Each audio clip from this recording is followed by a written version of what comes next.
Good morning from New York. Today I will be addressing entering the daylight dream, owning your drama, a feeling healing of the mind, and a meaningful life. So,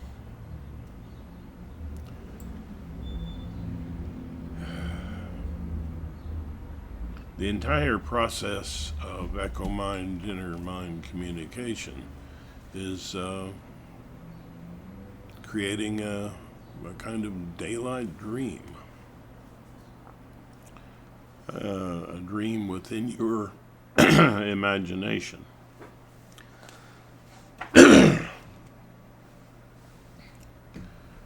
And fully entering the daylight dream is a process. And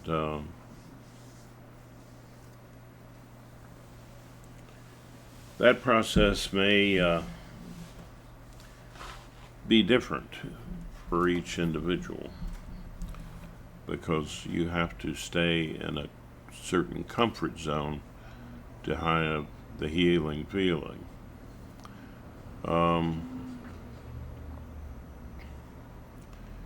Otherwise, the drama has you. So, and having your drama means that you use that drama to create a meaningful life. People need meaning in their lives.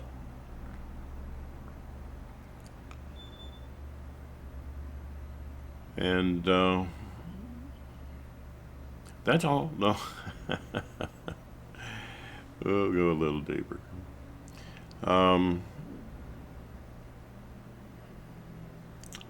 I like to, when you get to the point where you're doing the full process, which is the aim,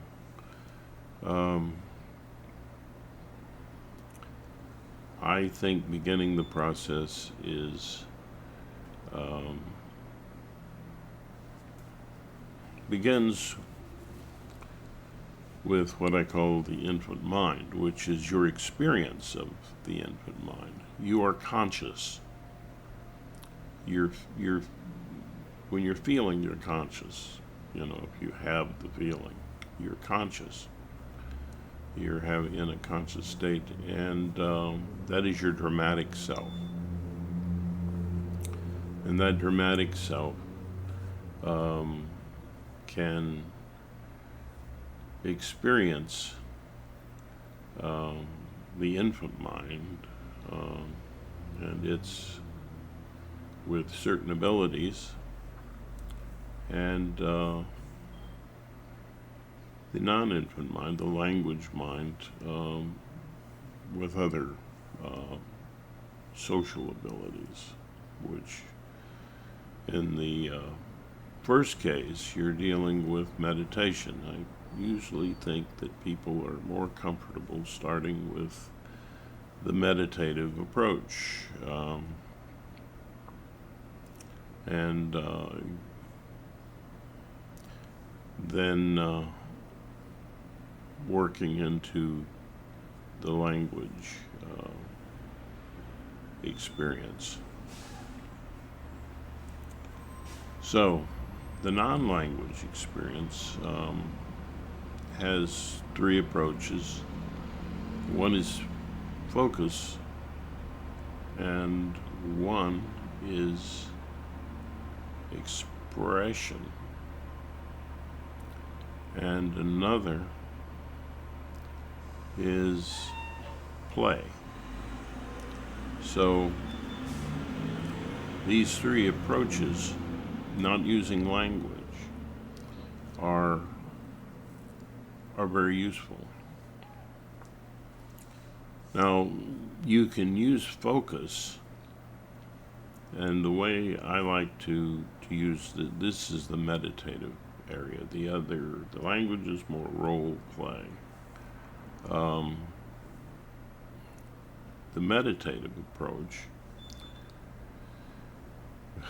partly inspired by the basic yogas of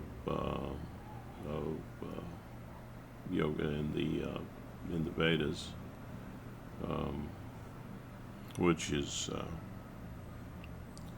the use of breath and sound and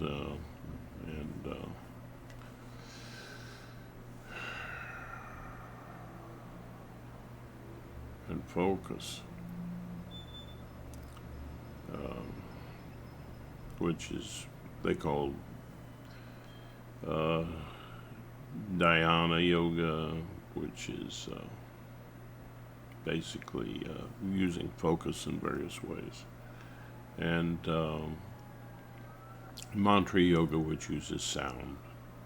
Uh, and from this, you get the word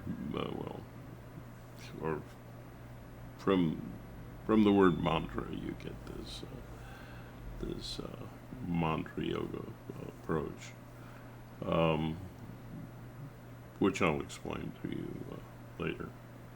And the breath, which is breathing in and out.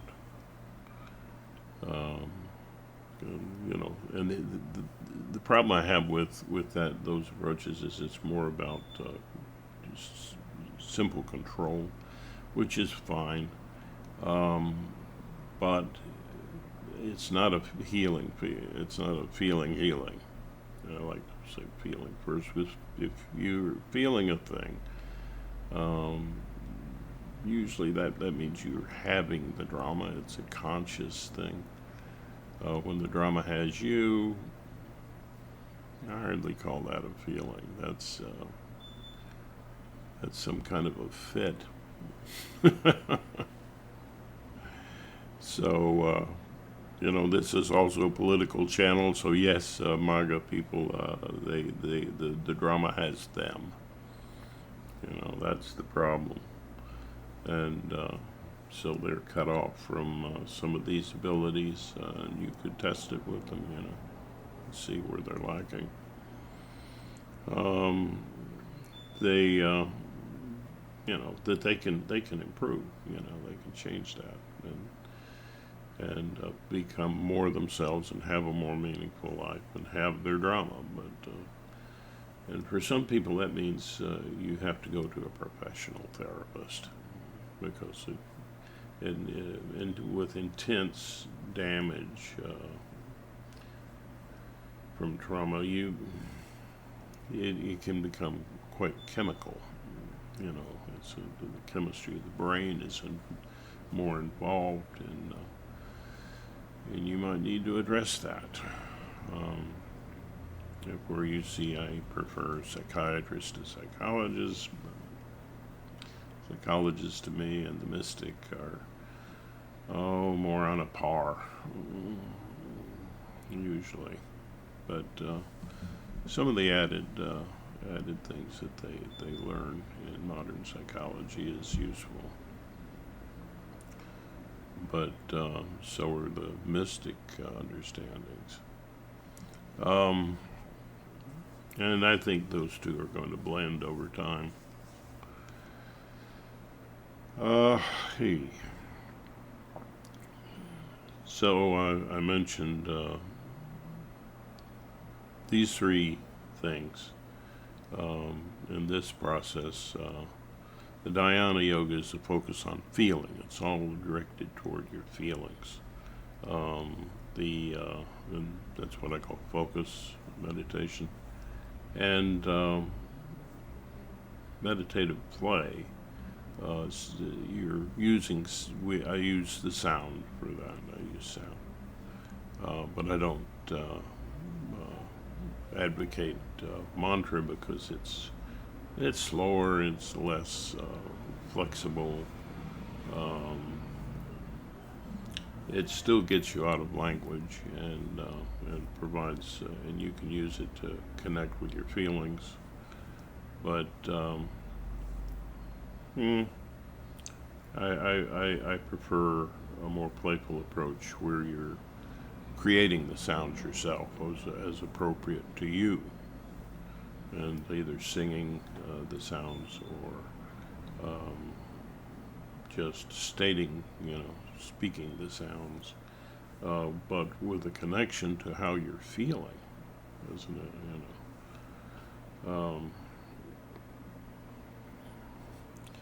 Another way to do that play area is, to play around with the feelings, like to send a warmth over your body, or heard of these things. A coolness, if that's what will comfort you. That's kind of useful.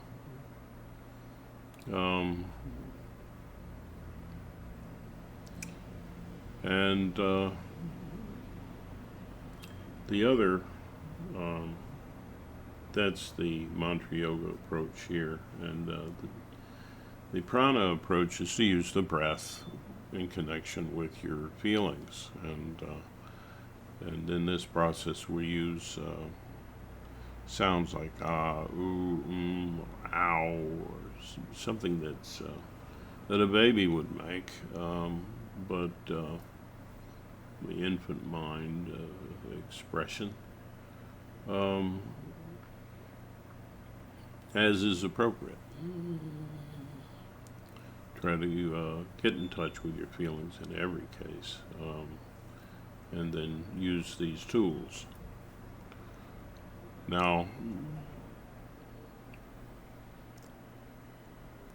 I liken the focus to focus generally on all of the sensations and the feelings that I'm having, all over my body. It's like try to experience them all at once. The whole drama package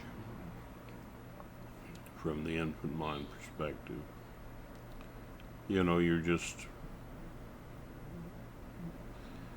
trying to experience it all with all of these kinds of experiences involve coming from a safe place that where you feel in control.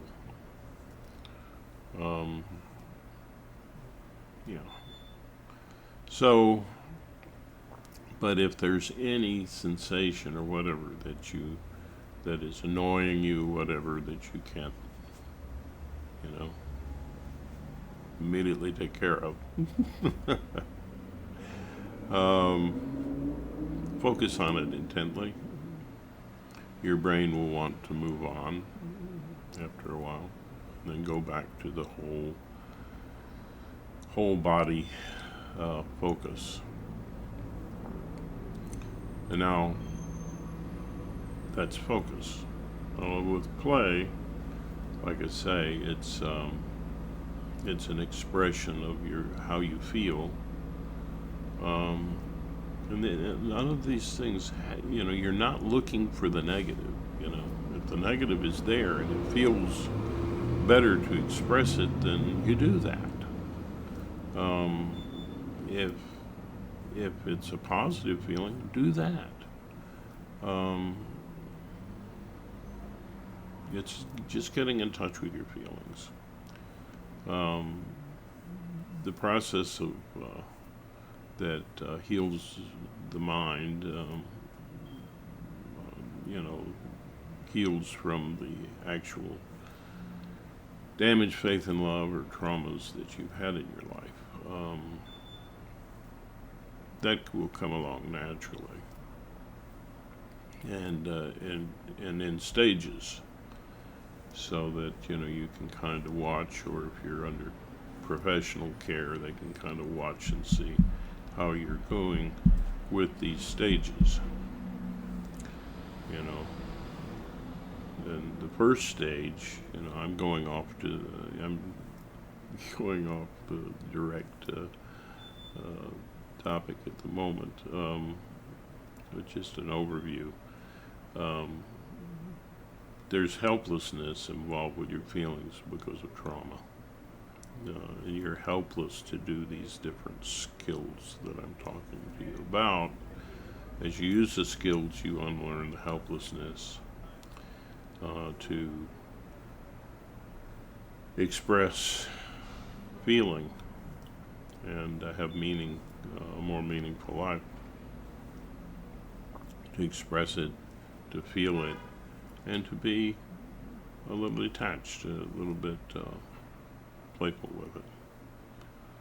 And when you unlearn helplessness around vital needs and circumstances, what you will, feelings that derive from the circumstances. When you unlearn the helplessness to use these skills, then the phase that you run into, and this is something that happens over and over, deeper levels, but you get to a point where you realize that those needs and circumstances or whatever involved loss, and so then is where you grieve the loss, which is another process, and they're experts in grieving. So you need to go through the grieving process, which usually is a natural thing.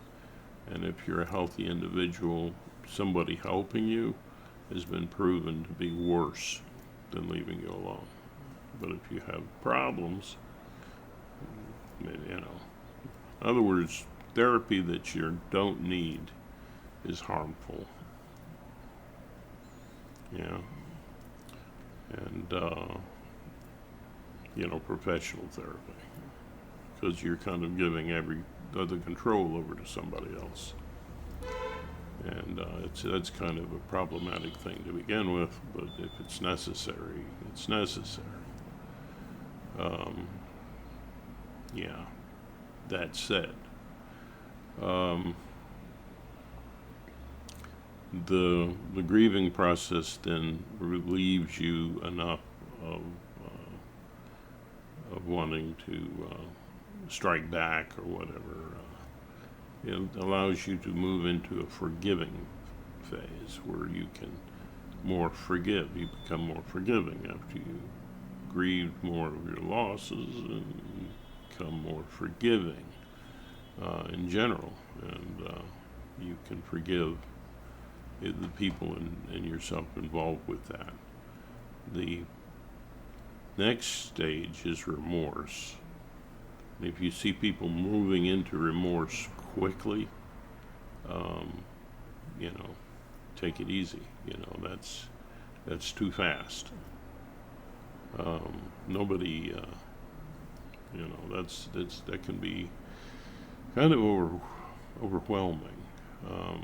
So as you move into remorse, this is where you feel the most, terrible thing. It's where you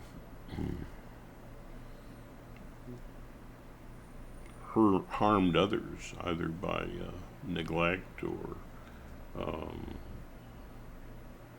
ignorance or whatever. How you hurt other people because you were hurt, you were traumatized, and so and cut off from your feelings, which means that you're cut off from your real feelings, which means you're disconnected from a more meaningful life and a better love flow, ability to receive and give love. So the beautiful thing is, once you had the tears of, the process of remorse, you also have the realization you're no longer that person who did that. And all of these processes help you to have a more flexible sense of yourself so that you can make those changes. So back to what I was talking about, with the use of the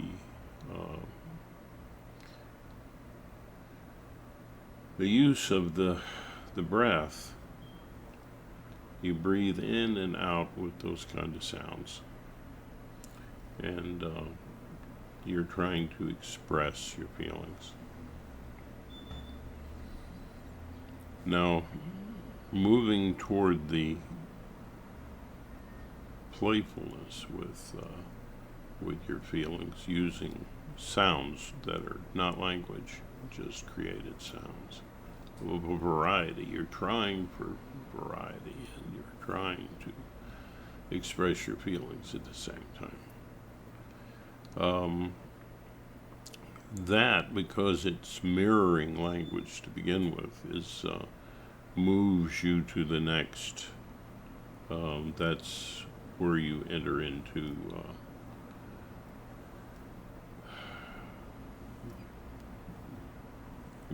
the daylight dream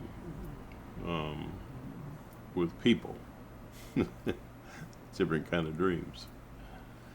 Infant mind dreams don't so much don't involve a sense of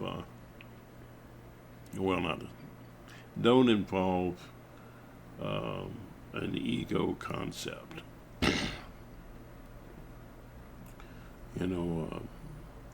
It's totally open. And reflecting on the infant mind gives you these symptoms of feeling one with the universe, or I have no self, or I could be any self. That's a symptom of reflecting on that, on the infant mind experience. But that playfulness using sound can take you into the next step of using language. And perhaps the easiest thing for people to do is to learn to separate their feelings from their objective thinking. But you want to use that objective thinking in a caring way, which is why I call it objective empathy. And that involves you being a kid, maybe around 6 years of age or so that you're very in touch with your feelings, but feelings are dominant, but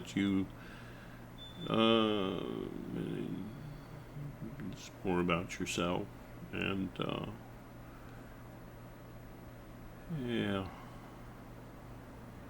I call that the kid in you, but that has language, decent degree of language.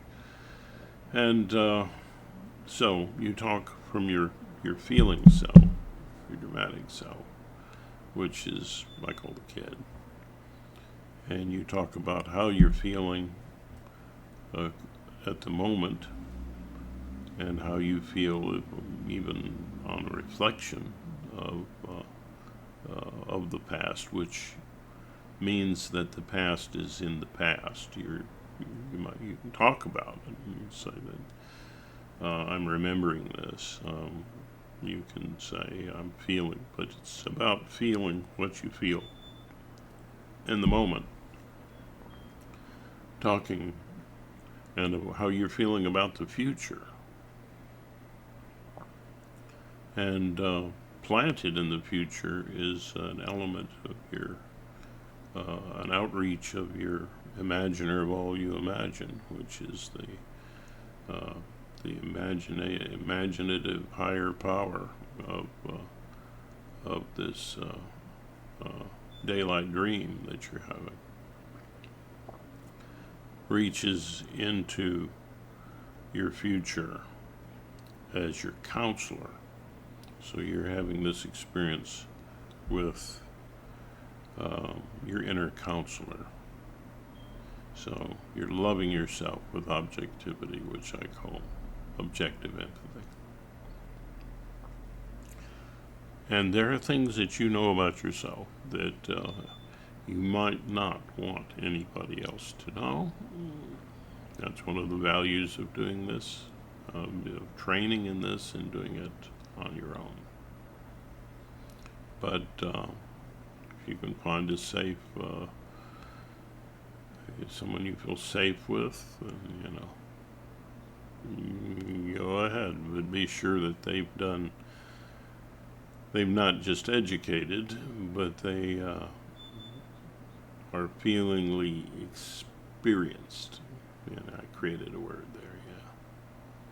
They're experienced and have abilities with their feelings and skills that come from either a very healthy life or from practice and always from some practice. People, well, this is communication between yourself and yourself. And we'll wrap that up. Then your imaginer, well, you imagine your inner artist plants a caregiver into your past to help you feel safe. That's your compassionate empathy, loving you with compassion, which is that compassion in communication is permission to feel. Permission to feel.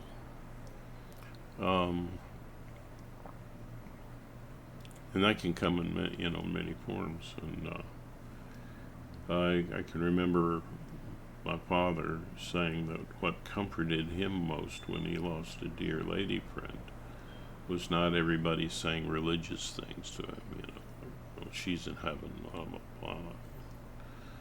But from one lady who gently touched his shoulder and said in a very feeling way, a very empathetic way, I'm sorry. It gave him permission to feel and to heal, to have a feeling healing, and helped him in the process of his grief. So then, so where was I before that? Old brain.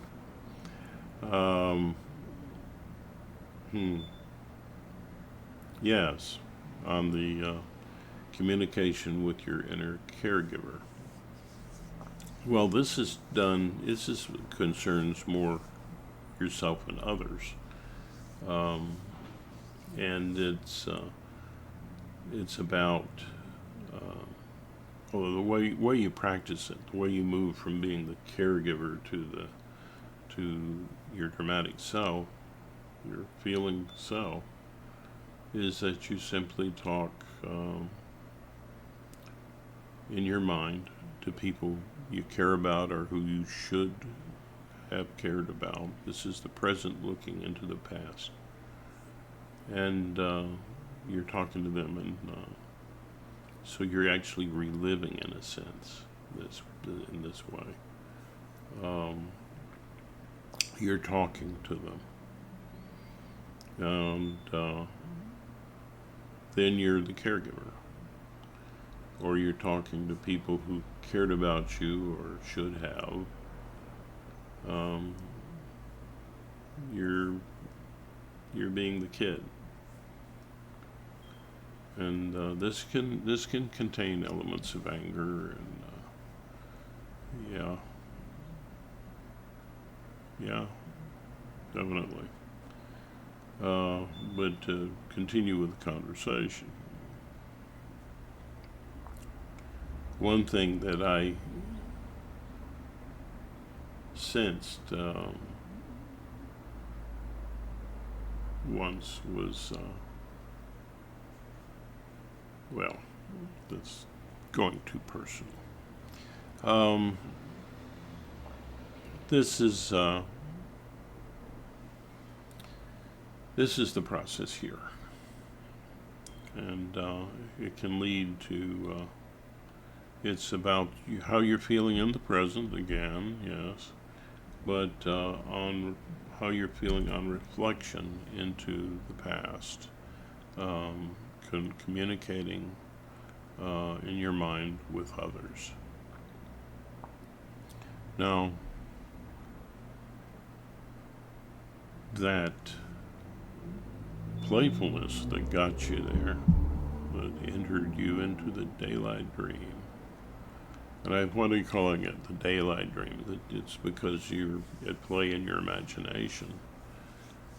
That's like a controlled dream, if you've ever had one of those. But people reflecting on a dream that they remember is also entering the daylight dream. So people in their reveries are doing these kinds of communications. It's like, oh, wow, you say to yourself, I shouldn't have done that. I should have done something different. That's your inner counselor jumping in, right? If you're, going over things and you're going, oh, I just really dislike that person. Yeah. Well, they probably couldn't help it. You've gone to, from your feeling, dramatic self perspective of that individual to a more compassionate one. You've done that practice. And that can happen in, other ways. That's just one example. Now, directly talking, communicating with the imaginer of all you imagine, that's where you're really awake. This is more about a complete self-awareness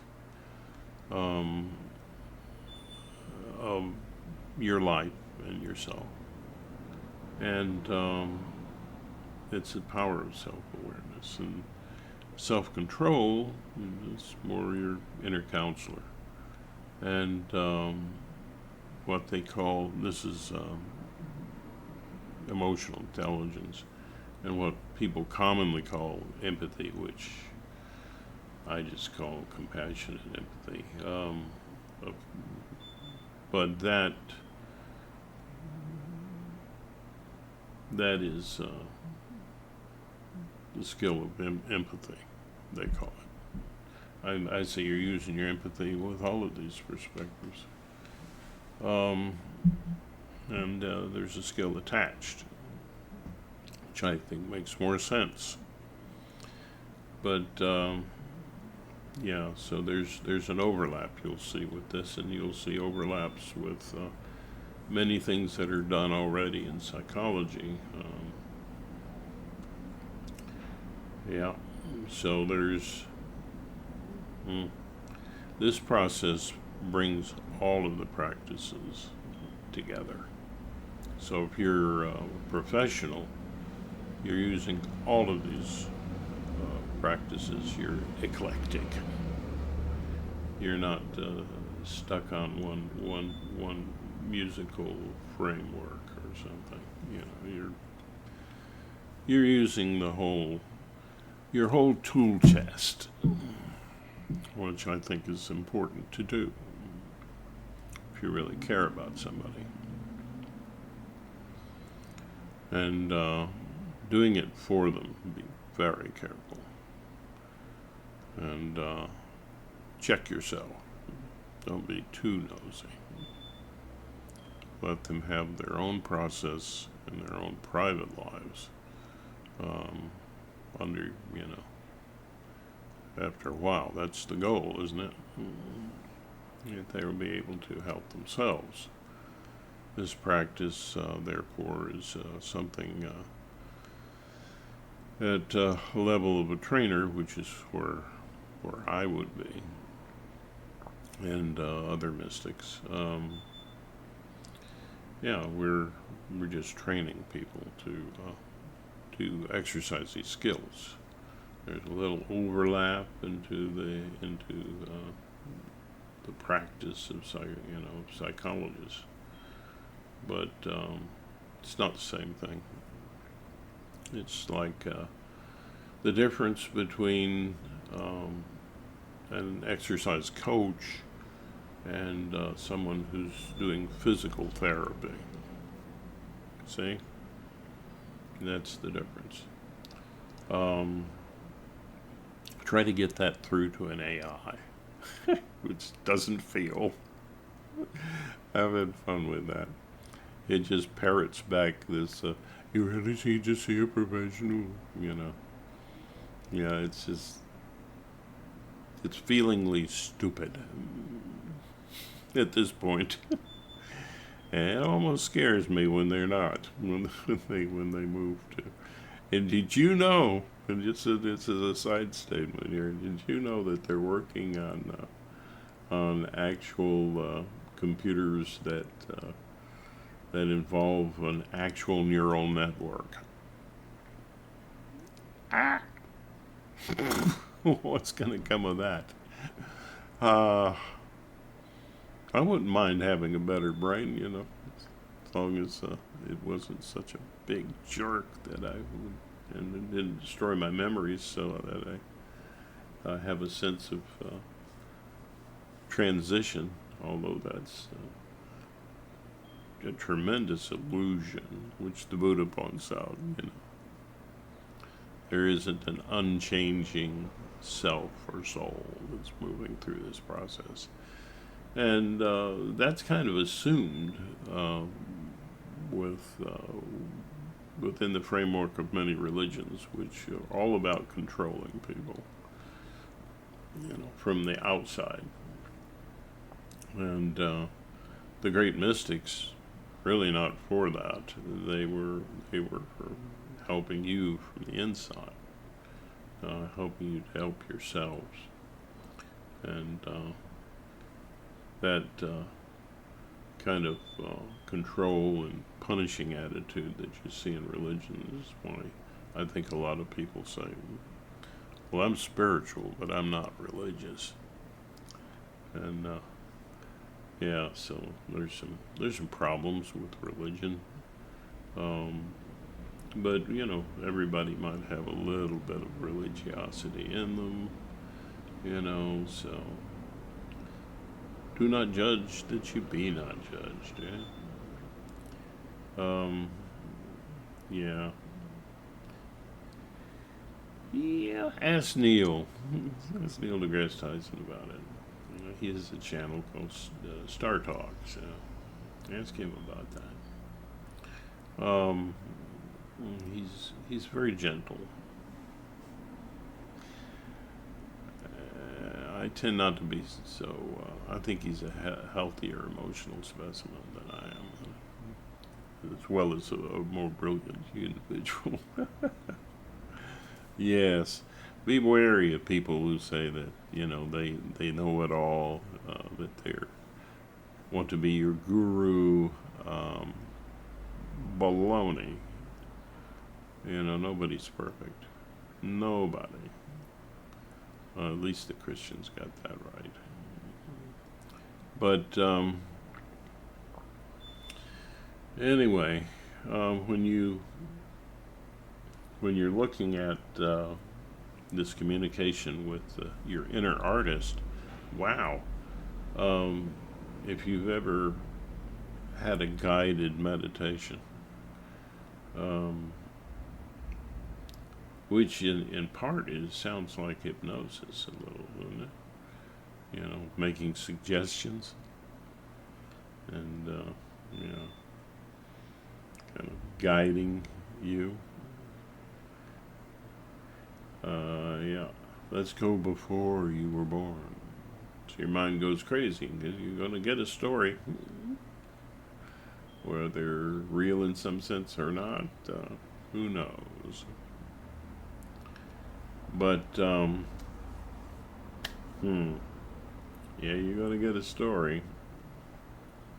So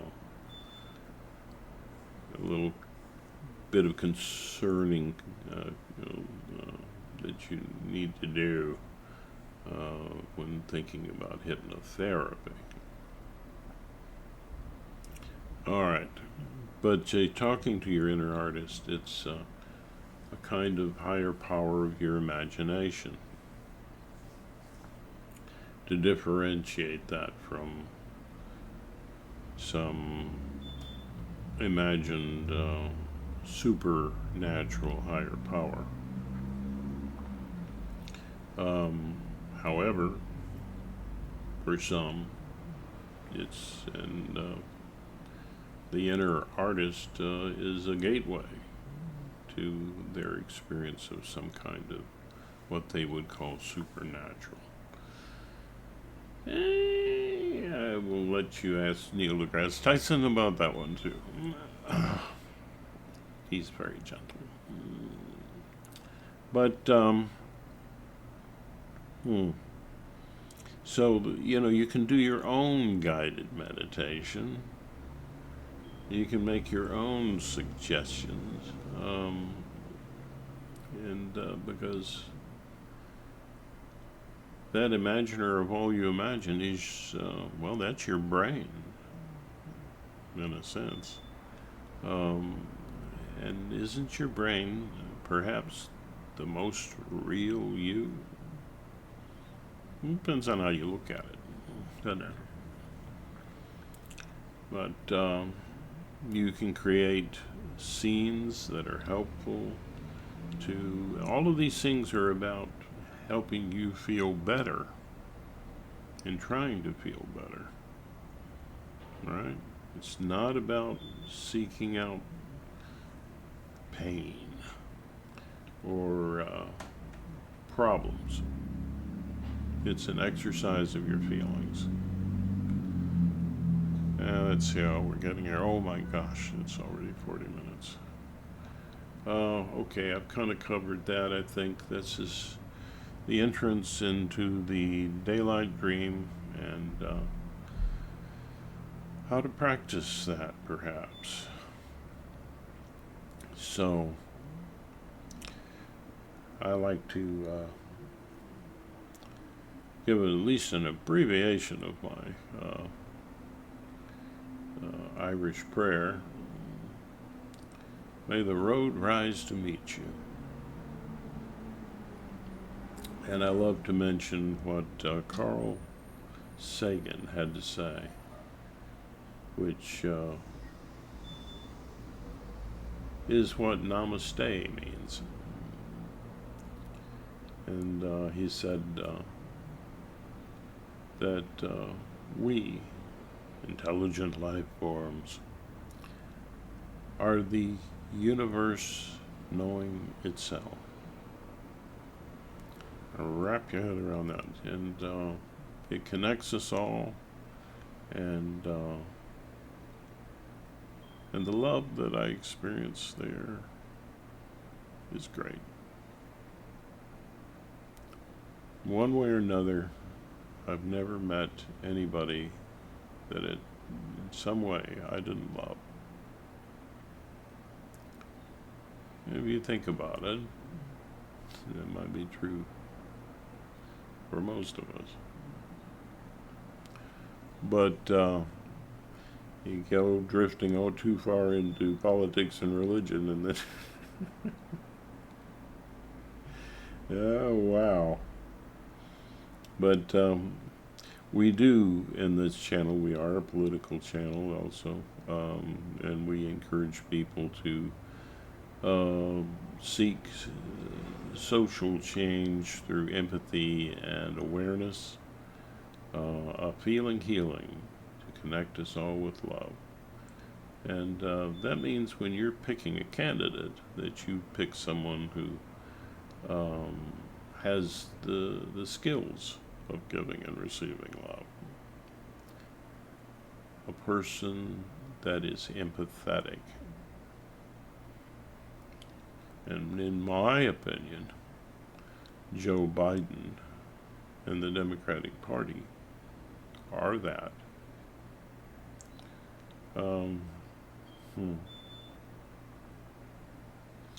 So I hope you've actually been listening all this time. I know I'm sorry to take so much of your time with one video, but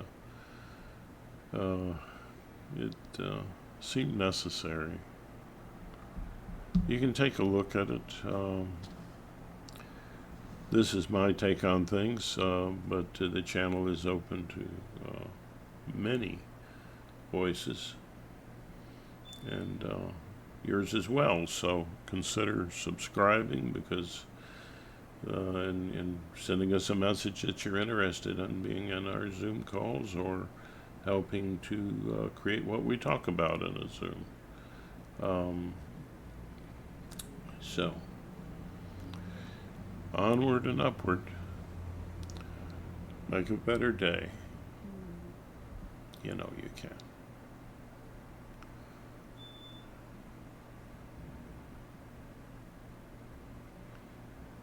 Namaste.